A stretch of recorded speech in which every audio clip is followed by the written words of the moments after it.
Hello बच्चों, नमस्ते, good morning बच्चों। इस वीडियो लेक्चर में आपका स्वागत है। और आप जो है मैं इसके अंदर पूरा का पूरा आपको एक्सरसाइज करवा रहा हूँ इसकी 1.3 और इसके एग्जाम्पल समेत मैंने आपको करवा दिए हैं, साथ साथ सारे एग्जाम्पल करवा दिए। और आप इंग्लिश के इंप्रूवमेंट के लिए आप perfect math and English channel को सब्सक्राइब कर सकते हैं। परफेक्ट मैथ एंड इंग्लिश के लिए, क्योंकि आपका टेंसेस और एक्टिव एंड पैसिव वगैरह सारे के सारे स्ट्रॉन्ग होनी चाहिए, मॉडल वर्ब्स वगैरह। तो please subscribe to the channel perfect math and English. उसमें मैंने कंसेप्ट भी बताए हुए हैं। Okay, perfect math and English. तो इसमें करते हैं हम 1.3 का जो एग्जाम्पल है, एग्जाम्पल 11 1.3 का जो एग्जाम्पल है, शो दैट 3 × √2 इज़ इरेशनल। ये हमने इरेशनल प्रूव करना है। तो मैंने प्रेजेंटेशन के साथ करा हुआ है, ज़रा देखो इसके अंदर। ये देखो, शो दैट, बिल्कुल देखो आगे। और इससे मैंने सारे एग्जांपल्स वगैरह पहले कर रहे हुए हैं। आपका √2 √3 √5 वगैरह सारे कर रखे, वो देख लेना आप।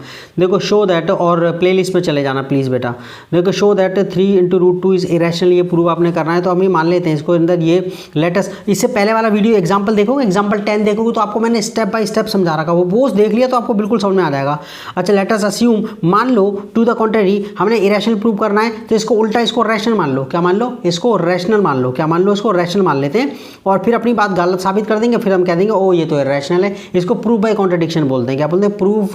Proof by contradiction, proof by contradiction. तो हम इसको मान लेते हैं, लेट अस अस्यूम, इसको मान लो to the contrary that 3 √2 is rational, कि ये रैशनल है। हमने इसको मान लेते हैं। अब ये रैशनल है तो इसका मतलब इसे P अपॉन की फॉर्म में लिख सकते हैं, यानी कि हम A और B कोई ऐसे नंबर ढूंढ सकते हैं जिसके हिसाब से इसे अपॉन में लिखा जा सके। रैशनल नंबर को तो अपॉन में लिख सकते हैं ना।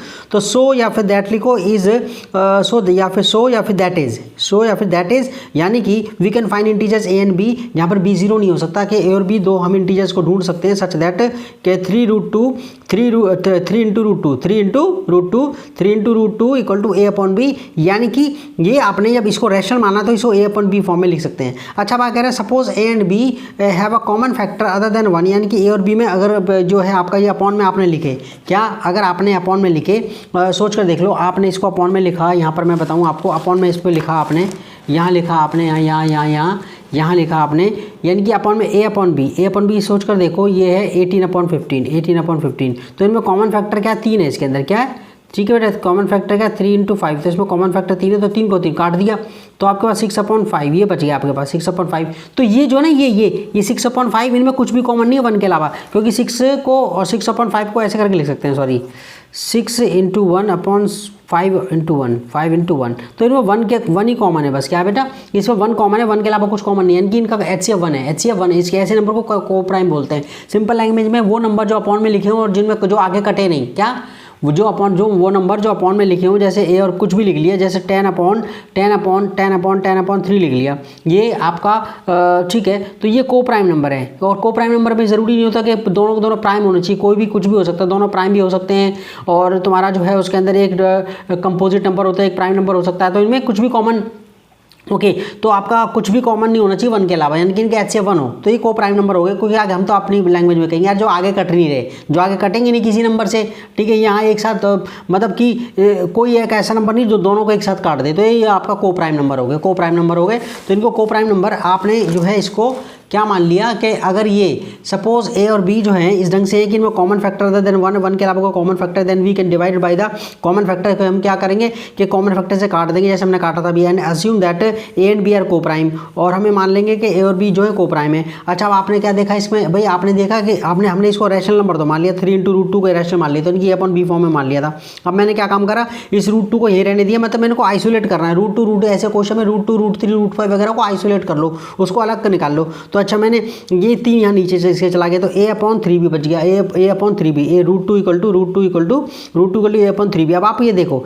A B तो इंटीजर है ही है, और 3 एक नंबर है, वो भी इंटीजर है, सीधी सी बात है। तो इन तीनों की खिचड़ी रैशनल नंबर ही होगी। सुन रहे हो क्या? इसमें जो इनको तीनों की जो खिचड़ी पकेगी वो रैशनल। इंटीजर्स में कुछ भी कर लो आप, इंटीजर्स में कुछ भी कर लो, जब आप उनमें प्लस माइनस ऐड डिवीजन वगैरह मल्टीप्लाई वगैरह कुछ भी, प्लस एडिशन सब्ट्रैक्शन डिवीजन, आप या मल्टीप्लिकेशन कुछ भी करो, डिवीजन 0 से नहीं होना चाहिए बस, तो आपको रैशनल नंबर मिलेगा। तो आपने कहा ओ, यानी कि ये वाला हिस्सा तो रैशनल नंबर है। ये दो साइड है, LHS और RHS। यहाँ पर RHS के अंदर ये आपने कह दिया कि जो खिचड़ी पकड़ी है तो रैशनल नंबर है। अब इसके सामने ये रखा हुआ है, अब ये दोनों इक्वल का साइन है। जब ये इक्वल का साइन का मतलब है जब ये रैशनल नंबर है तो ये भी तो रैशनल नंबर होना चाहिए। तो हमें कहेंगे ठीक है, लेकिन ये तो बात गलत है हमारी। अब ये रैशनल का ही तो इरेशनल है, तो कहते हैं इसके अंदर ये अच्छा since A and B are integers, ये लैंग्वेज आपने ये लिखनी है क्योंकि ए और बी इंटीजर्स हैं, we get A upon 3b is rational, हमें पाते हैं कि ए अपॉन 3b रैशनल है, and so root 2 is rational, root 2 भी रैशनल हो गया।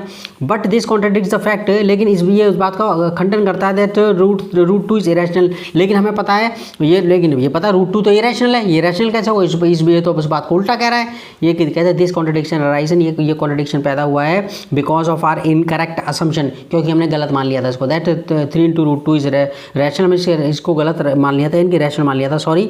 सो वी कंक्लूड दैट, इसलिए हम कंक्लूड ये निष्कर्ष निकाल देते हैं 3 इंटू रूट 2 इज इरेशनल। ठीक है, तो हमने ये आपका जो है 3 इंटू रूट 2 इज इरेशनल, ये सारे के सारे क्वेश्चन बिल्कुल वैसे ही जैसे देखो मैंने एग्जाम्पल आप देख लेना, एग्जाम्पल 10 भी मैंने कराया हुआ है, एग्जाम्पल 10 मैंने करवाया हुआ है, और तुम्हारे सारे के सारे रूट 5 वगैरह वाले करवा रखे हैं, बिल्कुल A to Z मैंने करवाए हुए हैं। जरा आप पहले वाले वीडियोस देख लें, प्लेलिस्ट में चले जाना बेटा। ठीक है, okay, see you in the next video, enjoy mathematics बेटा, ओके बाय।